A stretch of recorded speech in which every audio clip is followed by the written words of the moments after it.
పనైపోయిందనుకున్న TDP మళ్ళా బలంగా లేసి జట్టుగా బంపర్ మెజార్టీతో గెలిచిన తర్వాత జగనన్నయ్యకు ఏం చేయాలో కూడా తెలియడం లేదంట. అప్పుడు అవకాశం కోసం ఎదురు చూసేస్తుంటే ఆద్రిపోయే ఛాన్స్ వచ్చిందని అనుకుంటున్నారంట. అనంతపురంలో ఓ TDP MLA junior NTR cinema మీద ఏదో కామెంట్స్ చేసేస్తే దాన్ని అట్టుకొచ్చి రచ్చ చేయాలని చూశారు అసలు. ఇదిగో అమ్మాయి, పాలిటిక్స్ లో అట్లాంటివన్నీ జరుగుతుంటాయి గానీ మా జగనన్న ఏం ప్లాన్ చేయలేదు తెలుసా? అవన్నీ కాదబ్బాయి, బయట టాక్ అయితే అదే ఉంది. మీ అన్న ప్లాన్ వేసి ఎన్టీఆర్ ను పాలిటిక్స్ లోకి రప్పించేసి టీడీపీని సీల్ చేయాలి అని అనుకుంటున్నారంట. తెలుసా నీకు? నాకు తెలియదు అమ్మాయి, అట్లాంటివన్నీ మా అన్న కింద వాళ్ళకి అసలు చెప్పడు. నీకు అంత సీన్ లేదని తెలుసు అబ్బాయి. మీ అన్న వేసే ప్లాన్లకు అంత సీన్ లేదని ఈ దెబ్బకు తెలిసిపోయిందని గుసగుసలాడేసుకుంటారు మరి. హాయ్.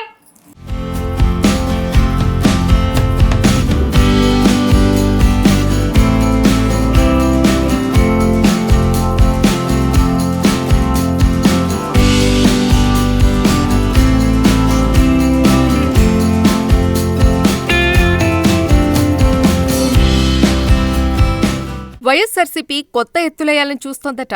బలం పుంజుకోవాలంటే అధికార పార్టీ మీద ఆరోపణలు చేస్తే సరిపోదని డిసైడ్ అయిందట. అందుకోసం పెద్ద స్కెచ్ వేస్తోందని ప్రచారం జరుగుతోంది. టీడీపీని దెబ్బ కొట్టాలంటే ఏకంగా పార్టీని దెబ్బతీయాలనే ఆలోచన చేస్తోందని టాక్. అందుకే జూనియర్ ఎన్టీఆర్ని వాడుకుని వైఎస్సార్సీపీని నిలబెట్టాలనే ప్లాన్లో జగన్ ఉన్నారని అంటున్నారు. టీడీపీలో చీలిక తీసుకురావాలంటే ఎన్టీఆర్ అస్త్రాన్ని ఉపయోగించాలని ఓ వైల్డ్ ఆలోచన చేస్తున్నారట జగన్. తెలుగుదేశం అంటేనే పడిలేచ్చే పార్టీ. పని అయిపోయింది అనుకున్న ప్రతిసారి అంతే వేగంగా గోడకు కొట్టిన బంతిలా రివర్స్లో వస్తోంది.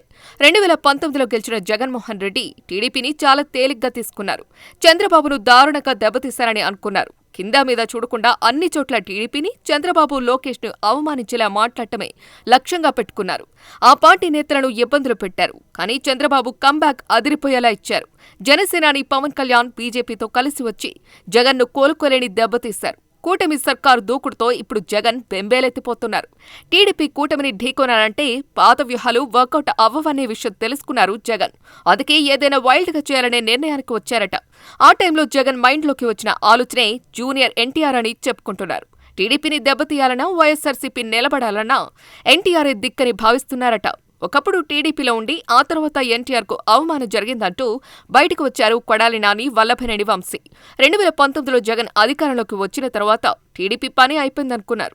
లోకేష్ పార్టీని నడిపించలేరని ఎన్టీఆర్ను తీసుకొచ్చి పార్టీ పగ్గాలెక్కించాలనే డిమాండ్లు కూడా వచ్చాయి. చాలా మంది సీనియర్ నేతలు ఇలాంటి కామెంట్లు చేశారు కూడా. వైఎస్సార్సీపీలో ఉన్న కొడాలి నాని, వల్లభనేని వంశీల వెనుక ఎన్టీఆర్ ఉన్నారనేది చాలా రోజులుగా జరుగుతున్న ప్రచారం. వైఎస్సార్సీపీ హయాంలో చంద్రబాబు సతీమణి భువనేశ్వరికి అవమానం జరిగింది. చంద్రబాబును అరెస్టు చేసి 52 రోజుల పాటు రిమాండ్ ఖైదీగా ఉంచేశారు. ఆ సమయంలో సైతం జూనియర్ ఎన్టీఆర్ నోరు తెరవలేదనే అసంతృప్తి టీడీపీలో ఉంది. టీడీపీ కంటే కూడా వైఎస్సార్సీపీకే మేలు జరిగేలా ఎన్టీఆర్ తీరు ఉందనే అభిప్రాయం కూడా ఉంది. తన పని తాను చేసుకుంటూ అసలు రాజకీయాల గురించి ఎన్టీఆర్ పట్టించుకోవటం మానేశారు. పొలిటికల్ కాంట్రవర్సీలకి దూరంగా ఉంటున్నారు. మొన్న అనంతపురం జిల్లాలో ఎన్టీఆర్ విషయంలో ఓ వివాదం జరిగింది కదా.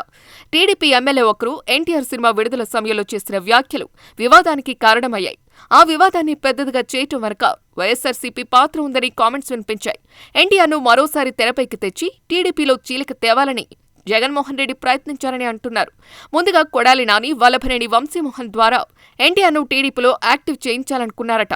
చంద్రబాబు, లోకేష్ నాయకత్వాన్ని విభేదించే టీడీపీ నేతలతో కలిసి పార్టీని అడ్డగోలుగా చీల్చాలని జగన్ ప్రయత్నించారట. పొలిటికల్ సర్కిల్లో కూడా ఈ టాక్ నడిచింది. కాకపోతే అది వర్కౌట్ కాలేదంటున్నారు.